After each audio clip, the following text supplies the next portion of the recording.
അവിടെ ആ മലപ്പുറത്തെ ലക്ഷ്മണരേഖയുണ്ടല്ലോ, സമസ്തയുടെ ലക്ഷ്മണരേഖ. ആ സമസ്തയുടെ ലക്ഷ്മണരേഖയുടെ ഉള്ളിലാണ് നിങ്ങൾ, നട്ടെല്ല് പണയം വെച്ചവരാ നിങ്ങൾ. കൊറോണയുടെ സമയത്ത് ആംബുലൻസിലേക്ക് കൊണ്ടുപോയ സ്ത്രീയെ വഴിയിലിട്ട് ബലാത്സംഗം ചെയ്ത നാടാണ് നമ്മുടെ നാട്. കിട്ടുന്നതൊക്കെ മാസപ്പടിയിൽ അടിച്ചു മാറ്റി മകൾക്കും മരുമകനും അച്ഛനും അമ്മയ്ക്കും വീട്ടുകാർക്കും അടിച്ചു കൊടുക്കുന്നവരാണ്. ബി ഗോപാലകൃഷ്ണൻ, ഇപ്പോൾ സ്വാഭാവികമായും തെരഞ്ഞെടുപ്പാണ്, നിങ്ങൾ അങ്ങോട്ടും ഇങ്ങോട്ടും ഒക്കെ രാഷ്ട്രീയം പറയും. എന്തോ അലമ്പുണ്ടാക്കാൻ വന്നിരിക്കുക. അതെ, കൃത്യമായും BJPയെ സംബന്ധിച്ചുള്ള ടാർഗറ്റ് എന്ന് പറയുന്നത് തൃശ്ശൂരിന് അപ്പുറത്തെ കേരളത്തിൽ സീറ്റുകളുണ്ടോ? ഇവിടെ ഇപ്പം നരേന്ദ്രമോദി വരുന്നു, നരേന്ദ്രമോദി ഇവിടെ പ്രചരണം ആരംഭിക്കുന്നു. സുരേഷ് ഗോപി അതിലൊരു പ്രധാനപ്പെട്ട പങ്ക്, അല്ലെങ്കിൽ ഇന്നത്തെ ഒരു വിഷ്വലിലൊക്കെ സുരേഷ് ഗോപിക്ക് ഒരു പ്രധാനപ്പെട്ട റോള് കിട്ടുന്നു. നിനക്കിപ്പോ പ്രശ്നം എന്താണ്?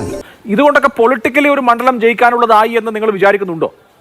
കഴിഞ്ഞ കേരളത്തിലെ ജനങ്ങൾ ഈ അവകാശവാദങ്ങൾ, ഇടതുപക്ഷത്തിന്റെയും വലതുപക്ഷത്തിന്റെയും അവകാശവാദങ്ങൾ തെറ്റാണ്. അവർ ഒന്നാം തരം കള്ളന്മാരാണ്. കിട്ടുന്നതൊക്കെ മാസപ്പടിയിൽ അടിച്ചു മാറ്റി മകൾക്കും മരുമകനും അച്ഛനും അമ്മയ്ക്കും വീട്ടുകാർക്കും അടിച്ചു കൊടുക്കുന്നവരാണ്. മോശം അഭിപ്രായം കുടുംബത്തെ പറ്റി നാട്ടുകാർ. കിട്ടുന്നതൊക്കെ പോക്കറ്റിലിട്ട് ലോകം മുഴുവനും കക്കാൻ നടക്കുന്നവരാണ് എന്നൊക്കെയുള്ള കൃത്യമായ ബോധനം കേരളത്തിലെ ജനങ്ങൾക്കുണ്ട്. വയസ്സുകളൊക്കെ തോനായില്ലേ, ഇനിയെങ്കിലും ഈ തറ വേലകളൊക്കെ നിർത്തി അവനെ എന്റെ ജോലികൾ ചെയ്ത് ജീവിക്കാൻ നോക്കണേ. അതാണ് ഇന്ന് തൃശ്ശൂരിലെ ഈ പൊരി വെയിലത്ത് ഈ 10,000-കണക്കിന് ലക്ഷക്കണക്കിന് ജനങ്ങളുടെ ആരവത്തിൽ പ്രതിഫലിച്ചത്. ഒരു കാര്യം മനസ്സിലാക്കണം, ഞങ്ങൾ കുടുംബശ്രീക്കാരെ ഭീഷണിപ്പെടുത്തിയിട്ട് കൊണ്ടുവന്നിട്ടില്ല. ഇത് എന്നെ ഉദ്ദേശിച്ചാണ്. ഞങ്ങൾ സർക്കാർ ജീവനക്കാരെ ഭീഷണിപ്പെടുത്തി കൊണ്ടുവന്നിട്ടില്ല. എന്നെ തന്നെ ഉദ്ദേശിച്ചാണ്, എന്നെ മാത്രം ഉദ്ദേശിച്ചാണ്. ഞങ്ങൾ തൊഴിലുറപ്പുകാരെ ഭീഷണിപ്പെടുത്തി തൊഴിൽ കളയും എന്ന് പറഞ്ഞിട്ടില്ല. പോയി ചത്തുടടാ. അങ്ങനെയൊക്കെ കൊണ്ടുവന്നിട്ടാണല്ലോ ഇവിടെ പല സഭകളും ഉണ്ടാക്കിയത്. ഞങ്ങൾ നാട്ടിലെ ജനങ്ങളുടെ വീടുകളിൽ കയറി നരേന്ദ്രമോദി വരുന്നു, നിങ്ങൾ വരണം എന്ന് റിക്വസ്റ്റ് ചെയ്തു. ജനങ്ങൾ കൂട്ടത്തോടെ ഒഴുകിയെത്തി. അതാണ് യഥാർത്ഥത്തിലെ ജനനേതാവ്, ജനനായകൻ. പക്ഷെ കേരളത്തെക്കുറിച്ച് പറയുമ്പോൾ എൻ്റെ സുഹൃത്താണ് അനിൽകുമാർ. എന്റെ നമ്പരായി, എനിക്കുള്ളത് മേടിച്ചിട്ട് വരാം. കേരളം എല്ലാ മേഖലയിലും തഴച്ചു വളരണം എന്നാഗ്രഹിക്കുന്ന ഒരാളാണ് ഞാൻ. പക്ഷേ കേരളത്തിൻ്റെ ഇന്നത്തെ നിങ്ങളുടെ ഭരണത്തിൽ നമ്മൾ തഴച്ചു വളരുകയല്ല, തകർന്ന് നശിക്കുകയാണ്. അതൊന്നും എനിക്കറിയാൻ മേല. ചെടിച്ചട്ടി കൊണ്ട് തലക്കടിച്ച് ജീവൻ രക്ഷാ ദൗത്യം നടത്തുന്ന ലോകത്തിലെ ഒരേ ഒരു സർക്കാരാണ് കേരളത്തിലുള്ളത്.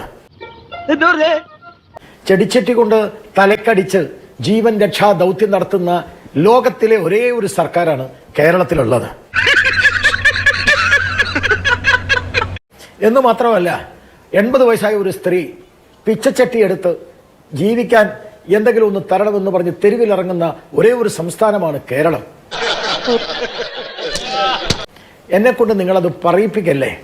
ഇവിടെ വിദ്യാഭ്യാസം മുതൽ സാംസ്കാരിക മേഖലയും കാർഷിക സകല മേഖലകളും തകർന്നില്ലേ? ഒന്നാം ക്ലാസ് തൊട്ട് 10ാം ക്ലാസ് വരെ പരീക്ഷ എഴുതുന്ന വിദ്യാർത്ഥിക്ക് സ്വന്തം പേര് എല്ലാ ഭാഷയിലും എഴുതാൻ അറിയാത്ത ആളുകളാണ് എന്ന് പറഞ്ഞത് ആരാ? വിദ്യാഭ്യാസ വകുപ്പാണ്. അപ്പൊ എല്ലാ മേഖലയും തകരുകയാണ്. കേരളത്തിൽ ഇന്ത്യയിൽ ഏറ്റവും കൂടുതൽ കടബാധ്യതയുള്ള രാജ്യം അത് ഈ കേരളമാണ്. സമരം ചെയ്യാനും മലമുണ്ടാക്കാനും അല്ലാതെ വേറൊരു പണി ഞങ്ങൾക്കറിയില്ല. ഞാൻ ഈ കേരളം നന്നാവണം എന്നെനിക്ക് ആഗ്രഹമുണ്ട്.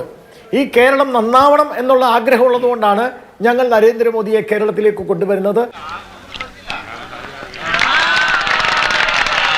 ഹരിയാനയുടെ കാര്യം പറയാ, UPയുടെ കാര്യം പറയാ. ചങ്ങാതി, വാളയാർ മോഡലിനെ കുറിച്ച് നമ്മൾ മറക്കരുത്. ഇടുക്കി മോഡലിനെ കുറിച്ച് നമ്മൾ മറക്കരുത്. കൊറോണയുടെ സമയത്ത് ആംബുലൻസിലേക്ക് കൊണ്ടുപോയ സ്ത്രീയെ വഴിയിലിട്ട് ബലാത്സംഗം ചെയ്ത നാടാണ് നമ്മുടെ നാട്. വാളയാർ മോഡൽ ഞാൻ പറയണ്ടല്ലോ. സഖാക്കന്മാർക്ക് എന്തു ആവാം, സഖാക്കന്മാർക്ക് ആരെ വേണേ ബലാത്സംഗം ചെയ്യാം, ഒരു കുഴപ്പവുമില്ല.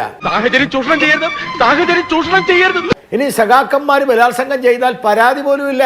ആ പരാതി അത് ഉഗ്ര പീഡനമാണോ, അത് ശാന്ത പീഡനമാണോ, അതോ അത് പീഡനം സെമിയാണോ എന്ന് പരിശോധിക്കാൻ നിങ്ങൾ ടീമിനെ ഇറക്കും.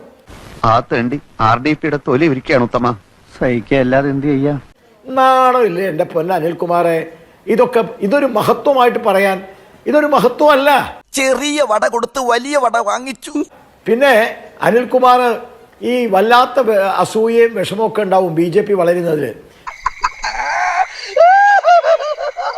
അസൂയക്കും കഷണ്ടിക്കും മരുന്നില്ല എന്ന് പറയുമ്പോൾ CPM-ന്റെയും കോൺഗ്രസിന്റെയും അസൂയക്ക് മരുന്നുണ്ട്. അത് 24-ലെ തെരഞ്ഞെടുപ്പിൽ തരാം. ഒരു വാക്കുകൂടി പറഞ്ഞ് ഞാൻ നിർത്തുക. അത് വേറൊന്നുമല്ല, എൻ്റെ നൌഷാദ് എന്ന് പറയുന്ന സുഹൃത്ത്, അദ്ദേഹം എന്തൊക്കെയാ പറഞ്ഞത്? കർണാടകയിൽ ഞങ്ങൾ കണ്ടില്ലേ? കർണാടകയിലെ വോട്ട് പെർസെന്റേജ് പോയി പഠിക്കേ, അപ്പൊ അറിയാം നരേന്ദ്രമോദിക്കാണോ കോൺഗ്രസിനാണോ എന്ന്. കിട്ടിയാ? ഇല്ല, ചോദിച്ചു വാങ്ങിച്ചു. 4-3 ഭൂരിപക്ഷത്തോടുകൂടി ഇന്ത്യയിൽ വന്ന് ഇന്ത്യ ഭരിച്ച ഒരു പാർട്ടിയല്ലേ? ഇന്ന് 60 പേര് തികച്ചുണ്ടോ നിങ്ങളുടെ കയ്യിൽ? ഒരു പ്രതിപക്ഷ നേതാവിനെ ഉണ്ടാക്കാൻ പറ്റുമോ നിങ്ങൾക്ക് ഇന്ത്യയിൽ? നിങ്ങൾ നാമാവിശേഷമായില്ലേ ഇന്ത്യയിലെ എല്ലാ സംസ്ഥാനങ്ങളിലും? ശരിയാണ്, നിങ്ങൾക്ക് കുറെ വോട്ടും കുറെ ആളുകൾ കേരളത്തിലുണ്ട്. അത് അധിക കാലം ഉണ്ട് എന്ന് വിചാരിക്കണ്ട.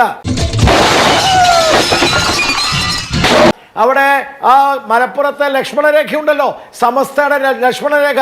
ആ സമസ്തയുടെ ലക്ഷ്മണരേഖയുടെ ഉള്ളിലാ നിങ്ങൾ. നട്ടല് പണയം വെച്ചവരാ നിങ്ങൾ.